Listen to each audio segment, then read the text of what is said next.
감사합니다. 2020년 여러분들의 힘에 의해서 이 교회가 하나님께로 더욱 열심히 나가기를 원합니다. 오늘 읽은 말씀,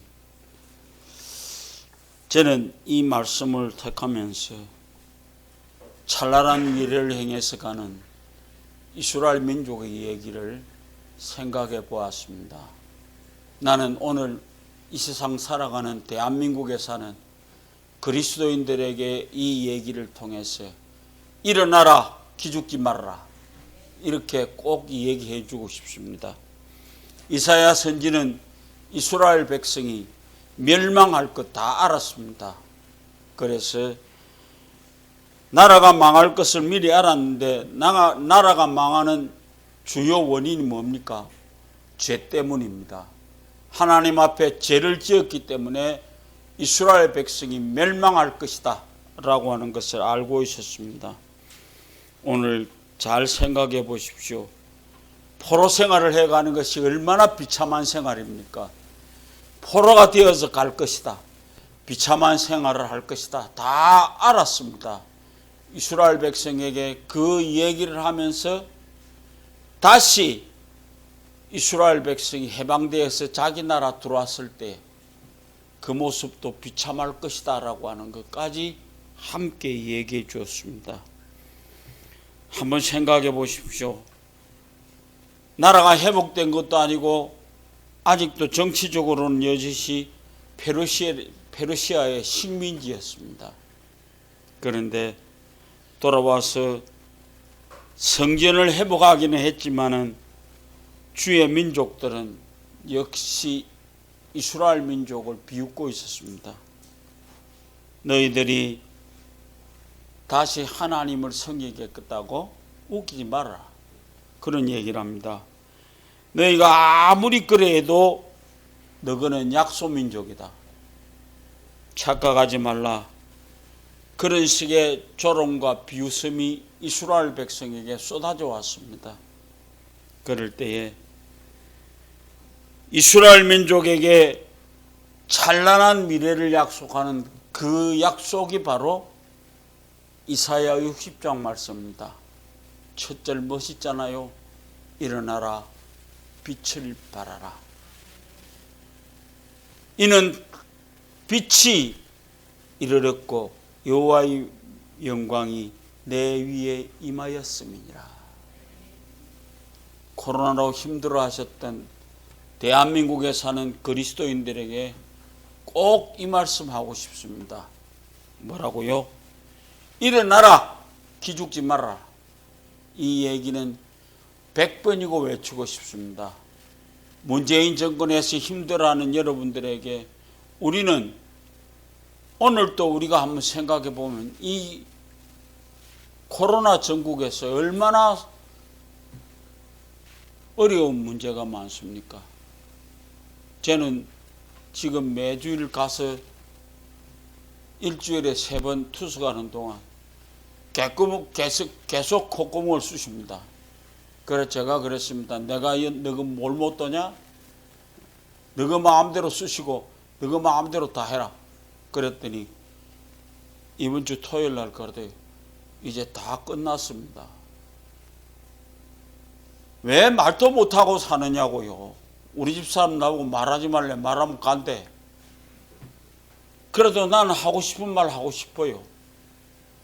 여러분, 기죽지 마십시오. 일어서십시오. 지금까지 이스라엘 백성들은 포로 생활 힘들었습니다. 돌아왔다는 이유 때문에 과거 예루살렘의 성과 성전을 빼앗겼을 뿐 아니라 무너졌다는 이유 때문에 약한 민족이라는 얘기를 들었습니다. 조롱받았고 하나님을 믿어도 뵐 수 없다고 조롱받았습니다. 그래서 기가 죽어 살아가고 있습니다. 그런데 이사야 선지는 말합니다. 일어나라, 기죽지 말아라. 여러분, 기죽어 있지 말라는 말씀입니다. 이스라엘 백성이 치욕을 당하는 것은 하나님의 능력이 없어서가 아니라 하나님은 여전히 능력의 하나님이지만 그들은 하나님을 똑바로 알지 못했기 때문입니다. 난 지난번에 이런 얘기를 들었습니다. 교회를 탄압했을 때 한국 교회가 왜 이리 조용한지 적어도 깜짝 놀랐대요. 문재인 정권도 깜짝 놀랐답니다. 들고 일어날 줄 알았는데 기죽어 있으니까 너무 그들이 생각할 때 이건 아니다라고 생각했답니다. 그런데도 지금도 겁없이 교회를 자꾸 쑤셔요. 교회당 앞에 교회가 미안합니다 라고 현수막 쳐붙이고 그것도 불쌍해서 예수 어떤 교회는 교회가 진심으로 미안합니다 이렇게 현수막 써붙였답니다. 우리 교회는 그거 안에서 천만다행입니다. 왔을 때 큰 소리 치고 쫓아내는 것 우리는 다시 한번 생각합니다. 천안의 어느 교회가 교회 앞에 안내문을 이렇게 붙여놨답니다. 예배 드리면 죽인다고, 칼이 들어올 때 목숨 걸고 예배 드리는 것이 신앙입니다. 그러나 예배 모임이 칼이 되어 이웃의 목숨을 위태롭게 하면 모이지 않는 것이 신앙입니다. 말 자체는 옳습니다. 그런데 한 가지 의문이 있습니다. 지금 예배 드리는 것이 이웃의 목숨을 위태롭게 할 만큼 위태한 행동입니까? 한국의 코로나가 사망자는 확진자의 1.6%, 그래서 기저환자 제외하면 실제로 코로나 전염병으로 인한 사망자는 1% 이하라고 합니다. 오늘 지난번 강복절 집회 이후에 울산대 이정훈 교수가 올린 글을 보았습니다. 이정훈 교수는 동성애 반대자들, 특히 젠더 운동을 경계하며 교회가 영적 싸움에 밀리지 말아야 한다고 외쳤습니다. 이정훈 교수가 현 시국에 대해서 한 말, 첫째는 비굴한 모두의 사과는 하지 말자. 왜? 악한 세력은 사과를 정치적으로 이용한다. 국민들은 교회 전체를 문제 집단이라고 동일시한다. 둘째, 지금껏 교회들이 힘써 노력해온 것처럼 시민사회의 안전을 위해서 방역에 적극 협조하는 태도를 보이고 대안을 제시하며 합리적 언어로 국민들을 안심시켜야 한다. 셋째, 방역 실패의 책임을 교회에 떠넘기는 꼼수 정치의 위험성을 팩트에 근거한 정제된 언어로 알려서 여론의 흐름을 바꾸어야만 한다. 이런 얘기를 했습니다. 우리 잘 한번 생각해 보십시오. 비굴하거나 가격한 언어 모두 교회의 정치적 사회적 고립을 자처하게 만듭니다. 오늘 우리는 지금도 말 못하고 있는 거 한 가지 있습니다. 포괄적 뭐라고요? 차별금지법. 좀 더 말하면 동성애 찬성법입니다. 그거 한다고 떠들고 다니는 국회의원들 내년에 떨어뜨릴 거다라는 각오 가지고 있으시기 바랍니다. 우리 땅에는 없습니다. 그러나 전국적으로 많은 국회의원들이 뭐라고요? 포괄적 차별금지법. 말은 좋습니다. 한마디로 말해서 동성애 찬성법입니다. 기독교는 기죽지 말아야 합니다.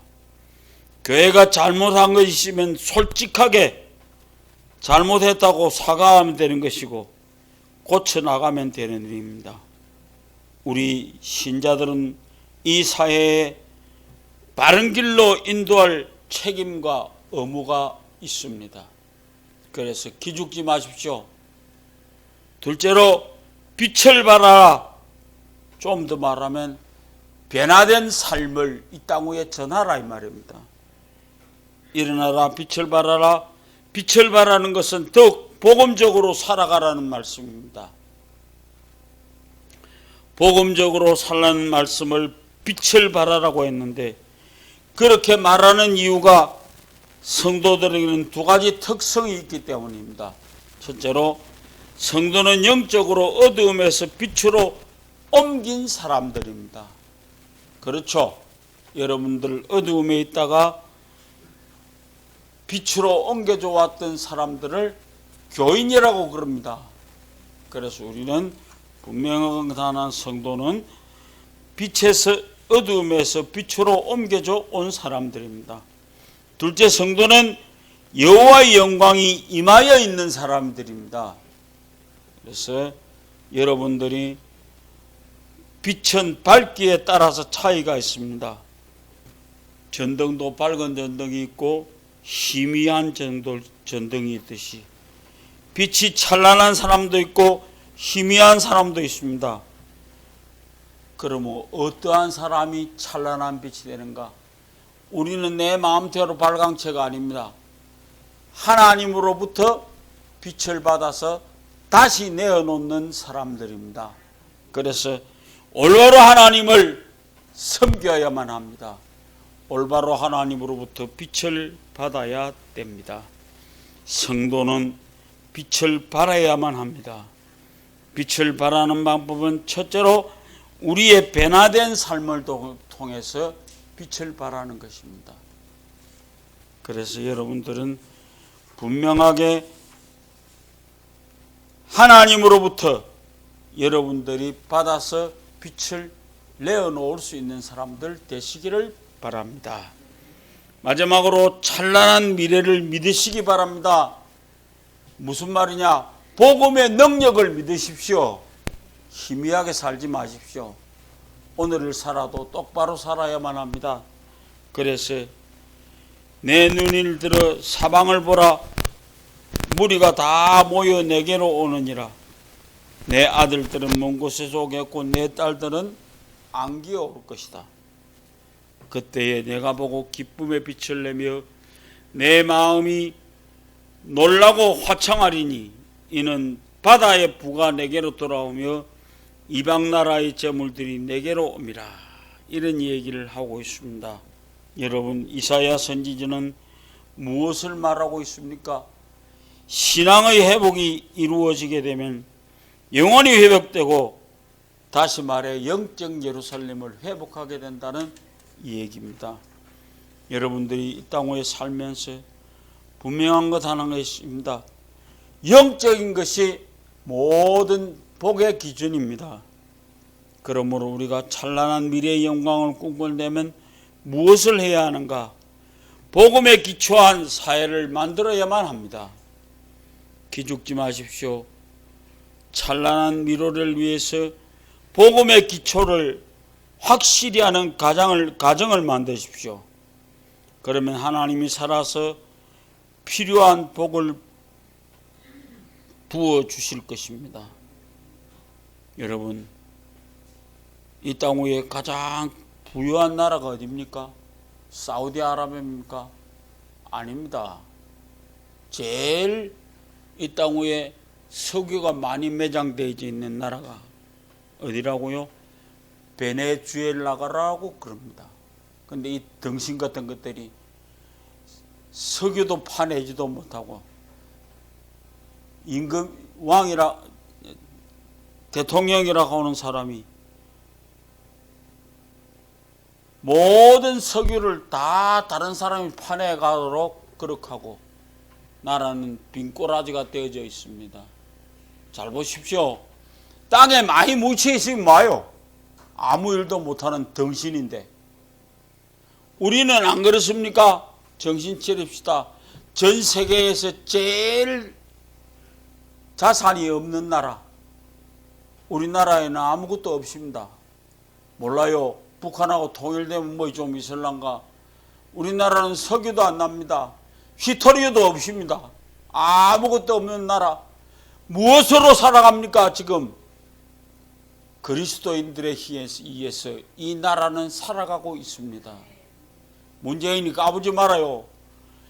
이 나라는 하나님에 의해서 살아가는 거지 지그치 멍청한 것에 의해 살아가지 않습니다. 여러분, 우리는 좀 더 정신을 차리십시다. 그리고 한국의 위기는 교회가 잘못됨으로 인해서 위기가 찾아왔습니다. 교회가 정신 차려야만 합니다. 2022년 교회가 정신 차리는 운동을 우리 조그만 교회에서부터 시작합시다. 교회가 비난받기보다는 우리는 좀 더 말해서 이 사회가 위기가 찾아올 수 있을수록 우리는 하나님 앞에 무릎 꿇고 엎드립시다. 그리고 하나님의 힘을 빌립시다. 그래서 우리가 빛을 발합시다. 빛을 발하는 것은 우리가 발광체가 아니라고 그랬죠. 우리는 누구에 의해서? 하나님에 의해서 빛을 발해져 갑니다. 그래서 하나님을 믿는 아름다운 사회가 되어져서 영광을 돌리는 저와 여러분 되시기를 주의 이름으로 부탁을 드립니다.